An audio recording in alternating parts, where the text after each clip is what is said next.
Right, Dom, you just took a little trip out to California to view the Five Point properties. Why don't you give us a little overview of your time out there?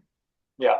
So a couple weeks ago, I flew out to California to meet with Five Points management team. They're located in Irvine, California, right by the Great Park neighborhood. And then I toured Great Park, which is in Irvine, Valencia, which is in Valencia, California, and then flew up to San Francisco to check out Candlestick and Hunters Point. Those are the properties that Five Point owns. So the first day was touring Great Park, and that was a Thursday, and the property was unbelievable. Peter always said you can never really appreciate the land and what they're doing until you go out there and see it. And I truly understand what he meant from that being out there. So Great Park was an unbelievable community. This is their furthest along in development. This property has about 5 years left, and it was cool. I walked around for about 3 hours. You could see different homes going up, all of which were built by Lennar, and then you could also see the land that they're getting ready to sell. What was cool to see was the contrast between the different properties. Where you got Irvine is very flat, so installing the irrigation systems, the roads, sewage, things like that is very easy. Whereas when you go to Irvine, California, or I'm sorry, when you go to Valencia, California, and it's very hilly, the amount of basically dirt that they have to move in order to have the community be flat enough to build on, you could tell it would take a lot more time and a lot more work, which means more cost to Five Point to build that out. And then Candlestick and Hunters Point up in San Francisco. If I would have gone out last year, I probably wouldn't have even visited the properties because of the delays that those projects have seen. But now recent developments look like the Candlestick project is going to start probably in 2025 or early 2026. That land is relatively flat, and probably the property we spoke or I spoke most about with Five Points management team. Nice. So it sounds like it at least met or exceeded expectations. Yeah, it greatly exceeded the expectations. The Great Park neighborhood, I cannot imagine a family that has kids would say this property or this community is not for them. Mhm.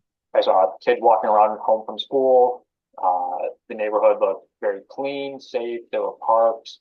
It was very walkable given how flat it was.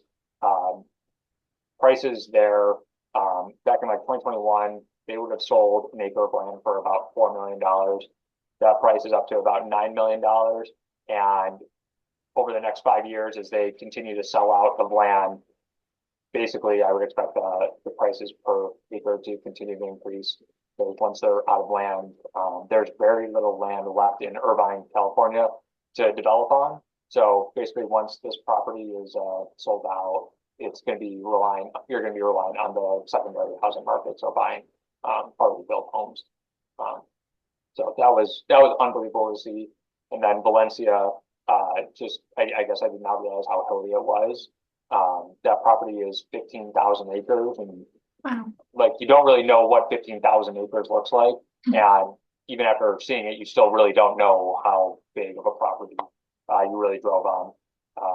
So it was really good to be able to compare and contrast the different properties and basically what the future profitability of each one is going to be or how they're going to differentiate. Nice. So you got to meet with management. What were your takeaways from that meeting? Yeah, so Dan Hedigan has been the CEO for a couple of years now, and obviously high praise for him. And when I talked to him, not much really changed. Continue to think he is the right guy for the position. Also met with Leo Key, who's the CFO, and then the COO was there as well.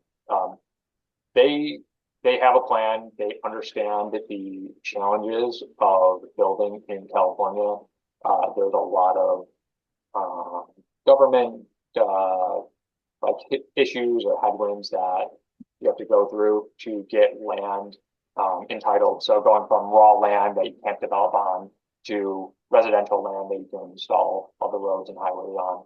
And Dan Hadigan has 30 plus years of experience stemming from the Irvine company and his connections in the government, at least make things easier or accelerate the timeline to transition land from raw land to land that can be developed. So everything that they said, they're aware of the issues and candlesticks of San Francisco. The headlines that the city is not exactly the safest or cleanest, and I certainly experienced that. I walked from just like the outskirts of Candlestick, which is where the 49ers used to play, and I walked to, I think it's called Candlestick State Park, and the only road in basically was this 2-lane run down with concrete barriers, and like walking down it, I was like, this doesn't feel like a great area to be in. Yeah. And that was the case because I walked around the property, came out the other side, and the whatever street I exited on was like littered with garbage and just didn't seem like the safest area. So when I talked with management, and they said that like there's some cleanup that needs to be done around Candlestick Park before you can even start building on it. Like they're aware that it's going to take time and money to kind of resurrect the surrounding neighborhood before you can actually go in and start developing it. So everything they said made sense to me. It seems like they are they're very transparent on the headwinds that some of the land has, but they're also I think they're the right people for the job right now.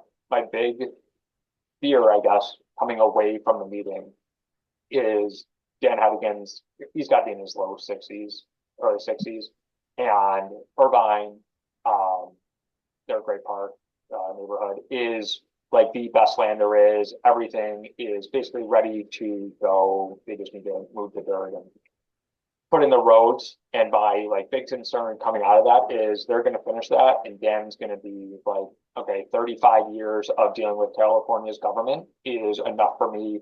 I'm going to step away. He has a family. He's going to go spend time with them. And then who's the next guy in? Because we have seen this company run by a less than ideal CEO, and this isn't a company where you can just plug in anybody to the CEO role. They need to be the right person, just given how much money goes into these properties. So the next 3 to 5 years, I don't think could be any brighter for the company. What it looks like beyond 5 years, I think I'm a little more uncertain than I was before. Yeah. Besides that, do you think there's any other changes to your overall investment thesis with the company? I don't think so. I think the land is certainly worth more than where it's trading today.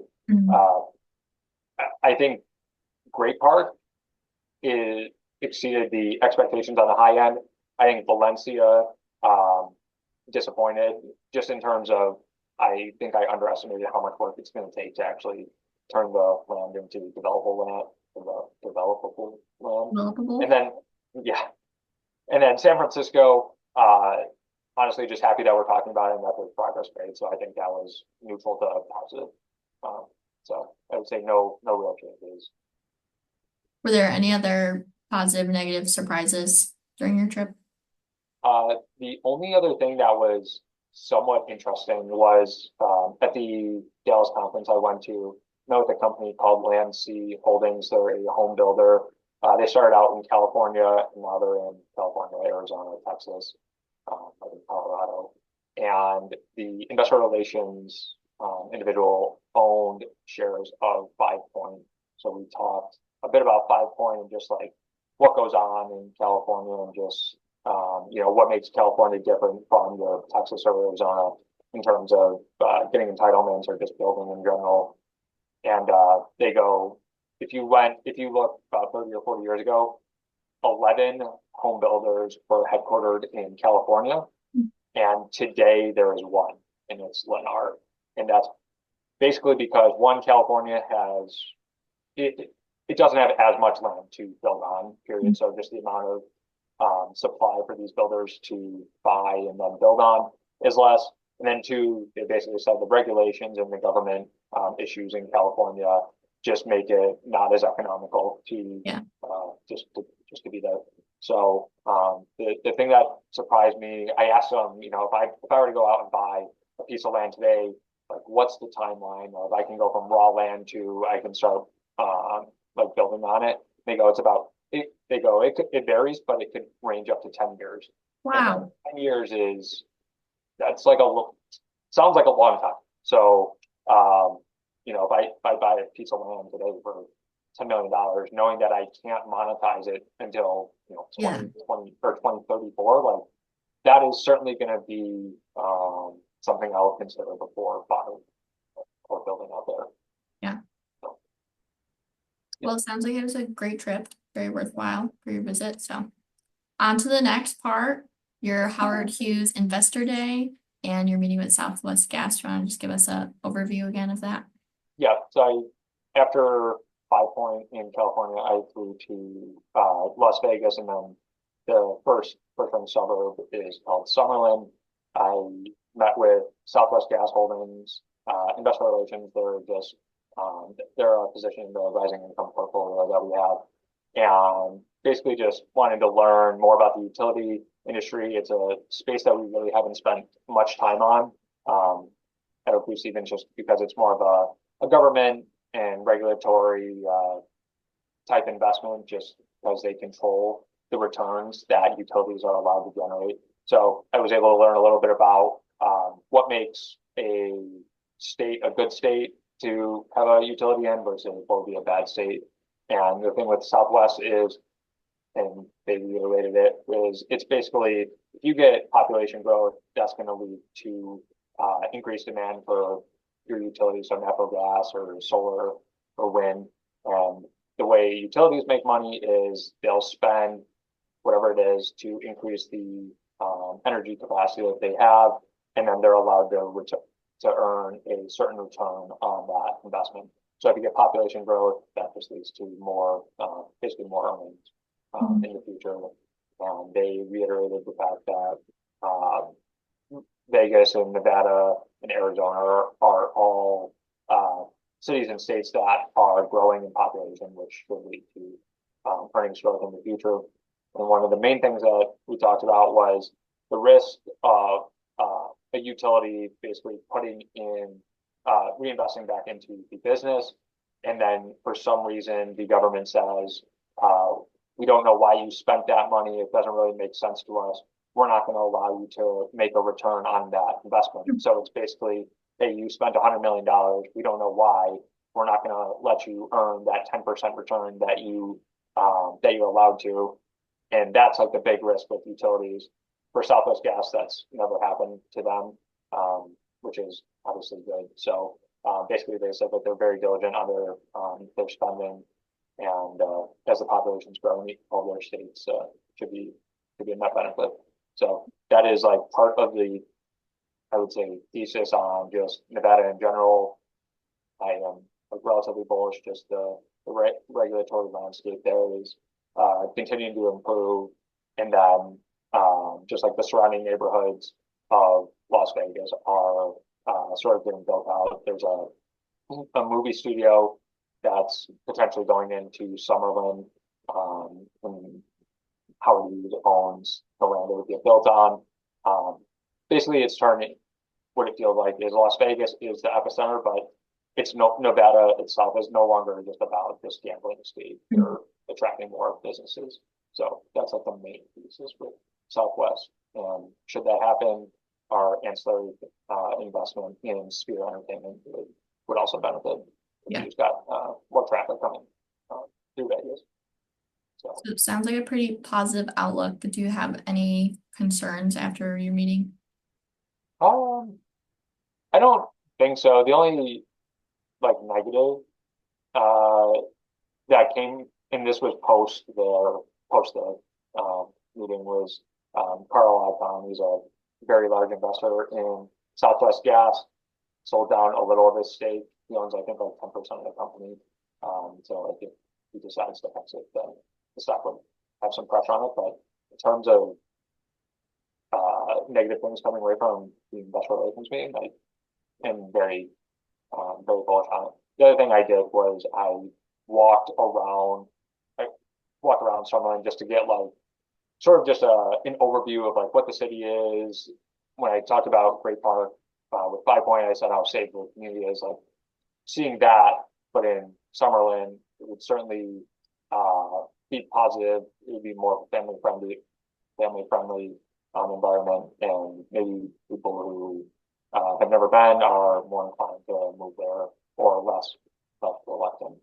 So I walk around Summerlin a lot, and I would say by and large, I think the stigma of like I would say 10 years ago, Vegas was probably more of like a dirtier, you got like a homeless issue to I walked around Summerlin, and I think I walked by like one area where I was like, all right, I'm gonna speed up. But besides that, and that was about 5 miles out of downtown Summerlin. And so like the city itself is very clean. I can certainly imagine a family wanting to live there. So I think that is positive for the sphere. I think it's positive for Southwest Gas. At the three-part advisor conference, what companies did you get to meet with? I met with Go Health. They're involved in like the insurance, I'm gonna say aid or brokerage space. They have a lot of service reps that basically you go online, fill out a form. This is for anybody that's involved with Medicare. So if you're 65 and older, there are so many options beyond just, I think, the initial Medicare. You got Medicare Part C, and then there's, I guess, like 30 other programs that you can be a part of to help cover your medical expenses. And they help you determine which of those additional programs you should be on. And their, I guess, main thesis right now is you have to call. So if you are 65, we have to call their service rep to then purchase or to enroll in the Medicare Part C or whatever the other plan is. And basically AI is automating a lot of the upfront work that needs to be done. And so they talk about their average duration, I think, of a call is declined by 40%. Since like might be last year or 2 years ago. So if you can take on more calls, that should lead to more customers. And if you get more customers, but not increasing the amount of service reps, in theory, profitability should increase going forward. That said, company is unprofitable right now. I think they came public via SPAC, and it'll be something to watch, but I don't foresee investing in the company in the near term. The other company I already mentioned was Landsea Holding, the land developer or the builder. I met with IDT.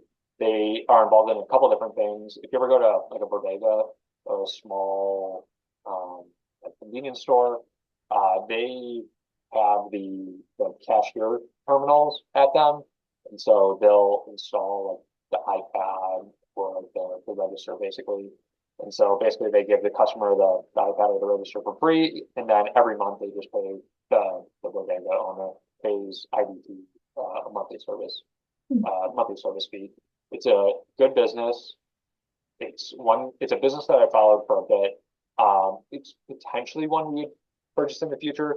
The main negative that came away from it was these shops are all one or two off shops. So like this bodega owner might own one in Rochester and might own one in like Spencerport. So these aren't like high volume sales. You're selling one or two terminals at a time. And they said that the churn rate, so just like how many customers basically go out of business per year, is about 1% of their customer base per month. So about every 8 years, their entire customer base will have like rolled over or have like gone out of business, and they'll have had to replace them. That said, the market opportunity is pretty large. It's only small. It's not really penetrated, so their customer base is a lot larger than what they have. we'll see. I'll continue to follow them. I don't think it's an investment today, but one that's worth worth following. Yeah. And the last one I'll mention is Wildan. It's basically like a consulting service to utilities or like natural gas manufacturers. They're basically like a lobbying firm that pitches to local, I believe it's local municipalities. Hey, our customer is willing to install wind farm or solar farms. You should, provide them aid or allow them to build in these locations. Their business took off in 2021, and I don't know if that corresponded with a different administration than what was there previously. And my initial take is that the Biden administration was a lot more favorable to the renewable energy space compared to Trump. And so will revenues kind of decline as his policies take over compared to Biden's? My guess is yes, and the stock is like not cheap, so it's one that'll pass on for now. But we'll see what happens in the future. Overall, when you're on these trips and meeting with different management teams, what's your like overarching goal, and do you think this trip met that goal? Yeah, I mean the overall goal is to always find a new idea or to learn about an existing position that we have and like how different companies might affect our holdings. Did that trip?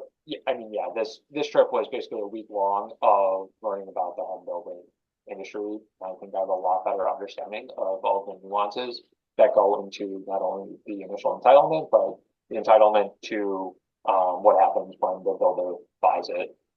So I think, yeah, absolutely, the trip met the goal. Yeah. I don't think I didn't come away saying like, yeah, I think this is like a really good idea. I should investigate it further.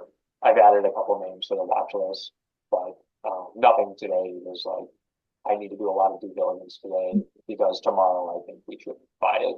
It was more add to the watch list, see what happens. And the good part about these conferences is typically the Dallas conference this year will have a lot of overlap with the Dallas conference next year.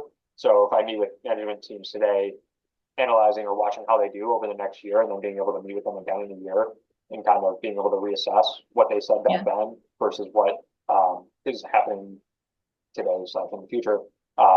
It allows for good ongoing dialogue and sort of follow-up research.